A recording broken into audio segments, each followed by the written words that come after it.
Welcome to Ohio Roots, the official podcast of the Ohio Genealogical Society.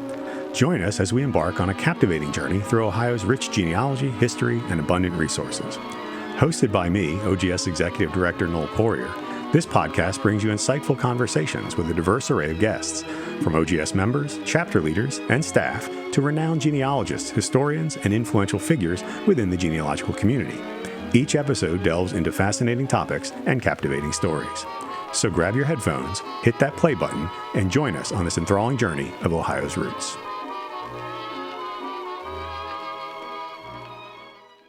Many of you already know that I'm a Tuscarawas County, Ohio resident, so I was really looking forward to my Ohio Roots podcast conversation today with Tammi Shrum. Tammi is the Historic Sites Director for Historic Zoar Village and the Fort Lawrence Museum here in Tuscarawas County, and I thought it'd be really interesting for you as listeners to hear a little bit more about Historic Zoar, who they were, what they do, and their connection to Ohio genealogy. So I hope you enjoy this conversation with Tammi Shrum. I'd like to welcome to this episode of the Ohio Roots podcast our guest Tammi Shrum of Historic Zoar Village. I know that I've been pronouncing that correctly now that I've already asked you once before I remembered to hit record. So Tammi, I'm going to start with what I start with everybody on the podcast, which is trying to get into their background and how they came into the field, whether that's genealogy or history or museums, because I think our listeners really appreciate knowing what it is that kind of motivates all of us to kind of pursue history and genealogy. Yes. I have always been a history nerd as long as I can remember. I grew up in Tuscarawas, and there was a little tiny library, and I read through the entire library, and it was mostly history books, nonfiction books. I mean, my Barbies were historical figures. I was obsessed with, like, Cleopatra and mythology, all that stuff. So, like, I knew that I needed to be in history for a field. So going into my bachelor's and then eventually master's degree. And I started out as an intern at the Reeves home, the Reeves Museum. Okay. Sure. And then I was at the Fort Lawrence Museum for about 5 years. And then the opportunity came up in Zoar, and this is my 9th season in Zoar. So I've been here for a while, and just really, I don't know, I just fell in love with the place and the history, and there's so much history. I mean, not only like timeline wise, but then, you know, all these different topics that you can, you know, dive into. And, you know, 1817 to 1898 gives you a nice, good time frame of, you know, history to love. So. Well, you know, and I think you being a Tuscarawas native, me being a recent arrival in Tuscarawas County 6 years ago, I don't know that people are aware of just how much history exists here in Tuscarawas County, particularly, and particularly looking at the early settlement of Ohio and Ohio's early history. Tell me a little bit about how Zoar came to be as a community. So Zoar itself was founded in 1817. The people of Zoar had been religiously persecuted in Germany, and they left Germany in 1816, so it really didn't take them that long to leave Germany, establish Zoar. They left en masse. There was probably 225 or so that left all together in a group. They stayed in Philadelphia for a while, and it was actually the Quakers that helped them obtain this land. They had bought it through Godfrey Haga, which a lot of the people of Tuscarawas County would know his name because he pretty much owned all of Tuscarawas County at one point. But he had bought the land from a couple of Revolutionary War soldiers that, you know, had received the land, didn't want to hold it to him. He just kind of speculated it out. And then the Quakers helped Zoar obtain this land, and they had sent a contingency in 1817 to start building. They started with, you know, crude log cabins, and that was in the winter of 1817. And then once they were established a little bit, they started building more timber frame permanent homes. And that's when a good bit of the people came out to actually live in Zoar. Talk to me a little bit, because I think it might be interesting for people, and I don't know the answer. Talk to me a little bit about the faith of the Zoar, and what was it that led to their persecution in Europe, and who would we mostly associate Zoar faith with today if we were trying to think about groups in the past that they would have been closely associated with? They were considered pietists, and really kind of the closest example. And it's not great example because they aren't exactly like that, but the Amish are pretty similar in their, at least the roots of their belief, Right. and kind of separating from the church and that aspect of it. There was a group in Pennsylvania, the Harmonists, that founded Harmony and Old Economy. Sure. And they were very, very close, religious wise, to the people of Zoar. They also went on to go form the Yamana colonies. So, kind of in that vein, in Württemberg, where the separatists were from, you were supposed to be Lutheran, and that was kind of your state given religion, and you didn't really have a choice because that's what the state wanted you to be. There was no actual freedom of religion. So they did not agree with those beliefs. They were more, they were millennialists. They thought that the world would end fairly soon. And they did not believe in worshiping idols other than, God or Jesus. And they also didn't believe in all the pomp, the the ceremonies of the church. They wanted to, anything that was Pope or ceremony, any kind of big elaborate to do, they wanted nothing to do with. They wanted kind of more simple, home-based, personal-based relationship with God, as opposed to getting it through the church. That's really kind of the crux of their religious beliefs. Were they a kind of an isolated community? Did they stay amongst themselves? In the sense that we think of, maybe Shakers or even Quakers to a lesser degree, but Shakers principally. Is that the kind of community they operated in Zoar, where it's kind of a closed community? They were and they weren't. Like they tried to be kind of isolated. In Germany, they tried to make their own separate communal settlement in Germany as well before the things really heated up for them over there. But they were accepting of new members. And then the Zoar story gets a little more complicated because in 1819, they decided to live as a communal settlement. So you could join the communal settlement and then all of your needs were provided for, but you couldn't have any personal belongings, personal wealth, anything like that.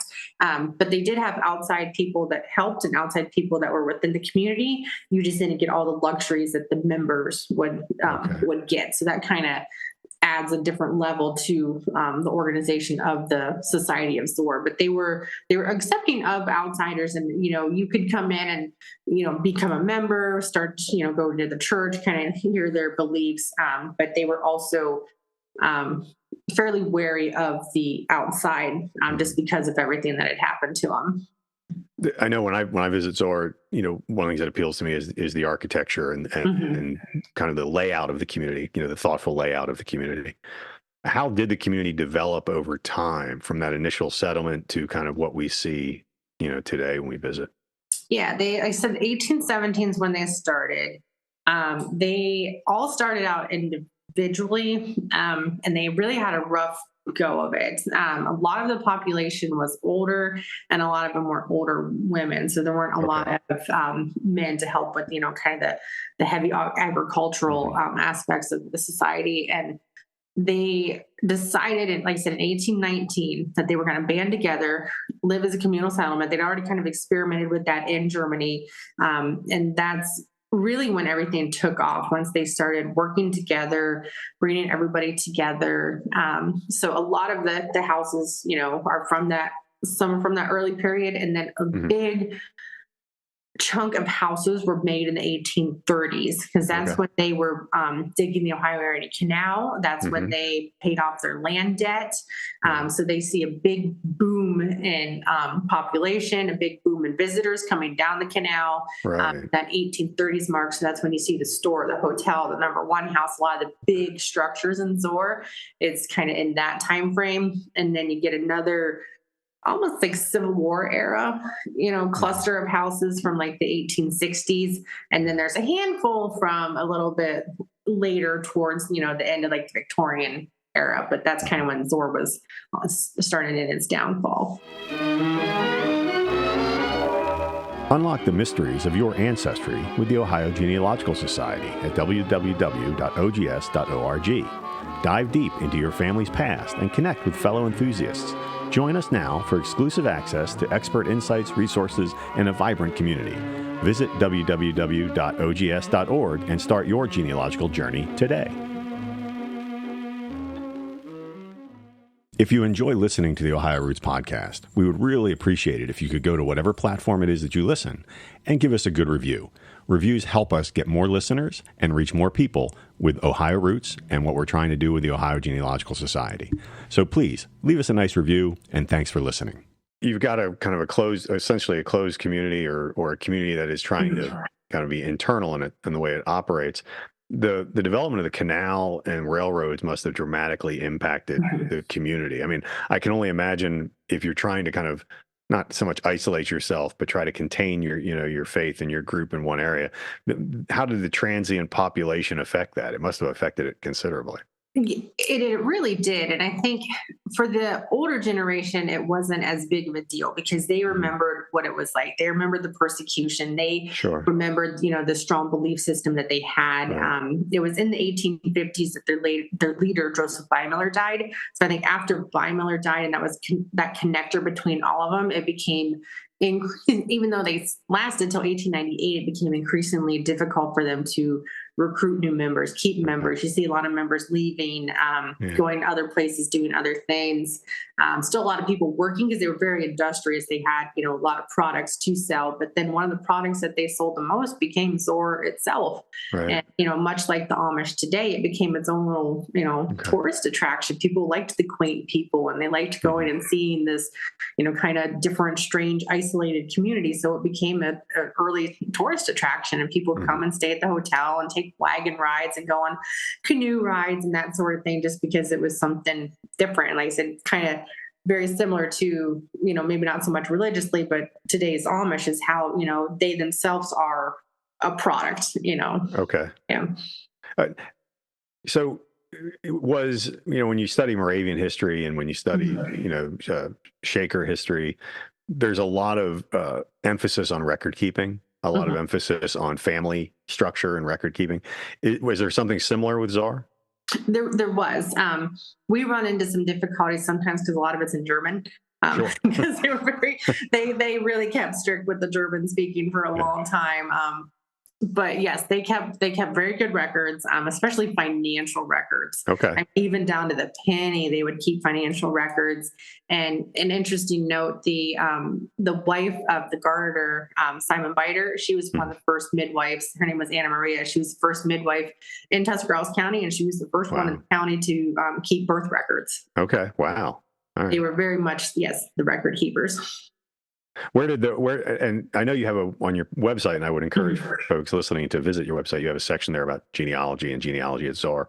What kind of resources are there for folks who are trying to track down an ancestor who may be associated with Zoar?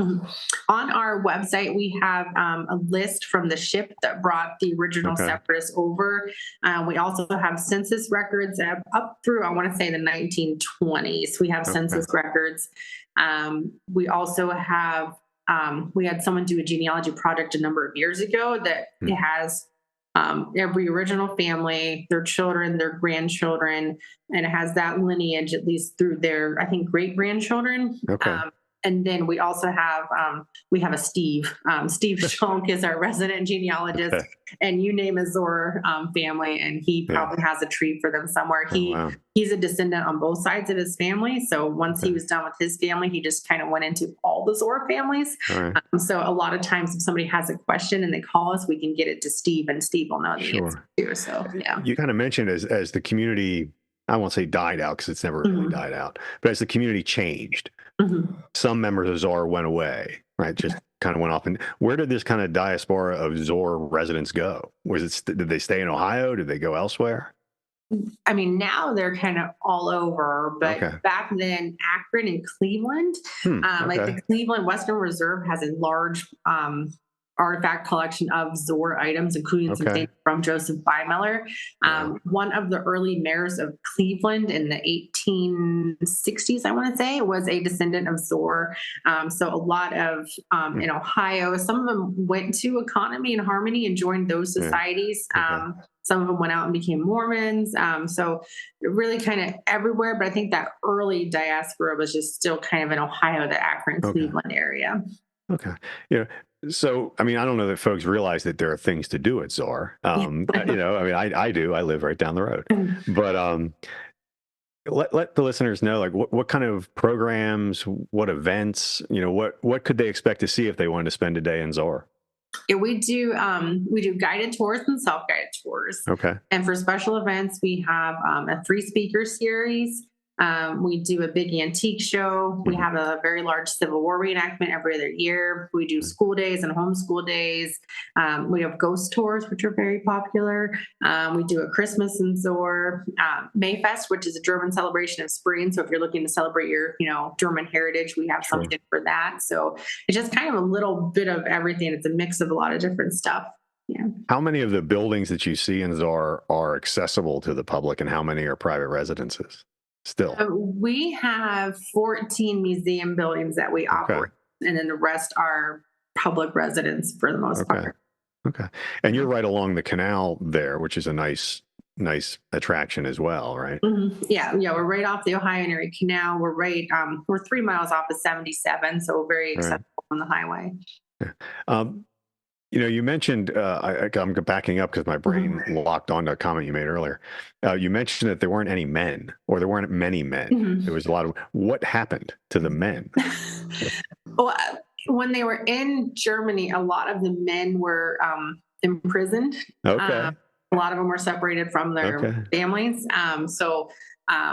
A lot of them just didn't either make their journey or couldn't make the journey because they were imprisoned. And I think too, just for whatever reason, their early religious beliefs were more attractive to women.